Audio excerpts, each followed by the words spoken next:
Hello, we're going to record the transaction here of paying cash to employees. So we paid the cash, in this case $420 to employees. We're assuming that the transaction happened at the same time, in this case, meaning the employees did work. We then are paying them cash at the same time period to record what that transaction will be. Of course, in a payroll transaction, in a more complicated payroll transaction, we'd have to worry about payroll taxes and whatnot. We're just recording the simplified transaction of an expense for wages or payroll in this case. We're going to record it in terms of the accounting equation where we have assets equal liabilities plus owner's equity. And we're going to think about the types of assets and liabilities in owner's equity accounts. Assets, we have cash, accounts receivable, supplies, among others. Those are some of the key ones. Liabilities, we're going to have accounts payable. One of the main key ones we're going to work with, pretty much the key one that will come up most often. Owner's equity is going to be the capital, and then the income statement accounts, including revenue or income and expenses. So if we're paying the employees, the first thing I would always ask is cash affected? Is cash affected? Yeah, we're paying the employees assumedly with cash. Cash is going to then go down, which of course is an asset, which will make all assets go down. Then there's going to be an effect on some other account. What's the other account that will be affected in this case?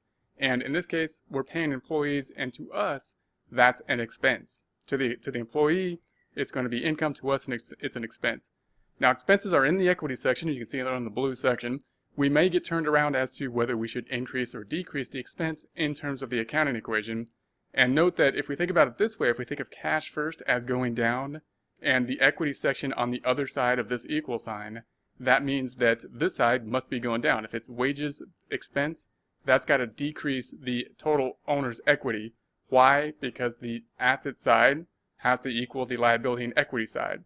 We also want to think about it the other way, however, and we also know that owner's equity represents the book value of the company, meaning assets minus liabilities, the net assets, or the amount that's fully owed to the owner.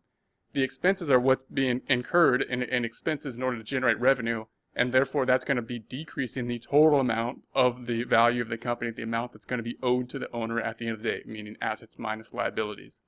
All right, so that's one reason you want to think of cash first all the time. So if we go through this, then we can see these are our beginning balances. We started with 77, and then we had capital of 70 and revenue of 7. So 70 plus 7 is 77, and that equals the assets. So assets equal liabilities plus owner's equity. Here's our transaction, reducing the cash account. That's going to be on the asset side, so assets went down. No effect on the liabilities. What's the effect on, so it stays the same. What's the effect on equity? It's going down as well. So notice expenses are always going to go one way. In this case, they're always going to be reducing the equity section. Later on, we'll talk about debits and credits, and expenses will always be debits. But you can see that the total assets then equal the total liabilities over here. What's the effect on net income? We had net income of $7,000 being revenue. The effect of this transaction is a $420 negative. Why?